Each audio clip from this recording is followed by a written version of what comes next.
Rameswaram railway terminal நவீனமயமாகிறது.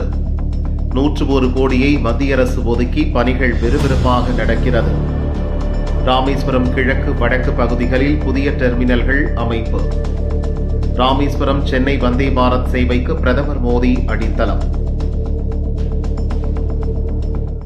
Madurai railway கோட்டத்திற்கு உட்பட்ட ராமேஸ்வரம் ஸ்டேஷனில் அம்ரித் பாரத் திட்டத்தின் கீழ் 2022 செப்டம்பரில் மறுசீரமைப்பு பணிகள் 101 கோடி ரூபாய் மதிப்பில் தொடங்கப்பட்டது.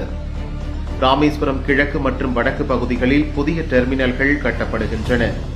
கிழக்கு டெர்மினலில் கோயில் கோபுர தோற்றத்துடன் 2 தளங்களில் புக்கிங் ஆபீஸ், பயணிகளுக்கான ஏசி காத்திருப்பு அறை, ஹோட்டல், கடைகள், குடிநீர், நவீன டாய்லெட், லிப்ட், எஸ்கலேட்டர், 46 படுக்கை வசதி கொண்ட பட்ஜெட் ஹோட்டல், 41 படுக்கை வசதி கொண்ட ரிட்டையரிங் ரூம், 72 படுக்கைகள் கொண்ட டார்மிட்டரி உள்ளிட்டவை அமைகின்றன.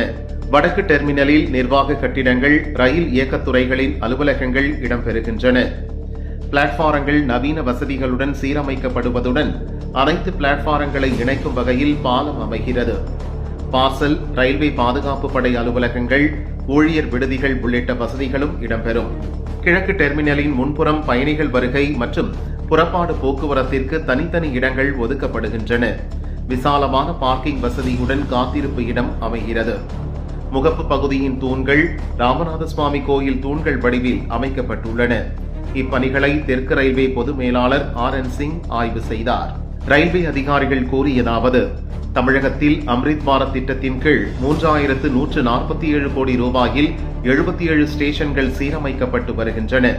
18 ஸ்டேஷன்களில் பணிகள் முடிந்துள்ளன.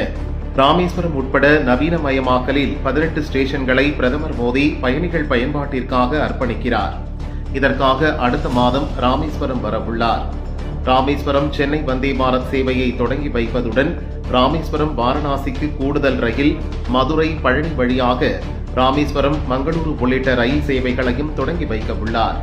பிப்ரவரி 28 பாரதிய ஜனதா கூட்டத்தில் பங்கேற்க மதுரை வரும் பிரதமர் மோடி ராமேஸ்வரத்தில் ரயில் திட்டங்களை துவக்கி வைக்க உள்ளதாக பாஜகவினர் தெரிவித்தனர்.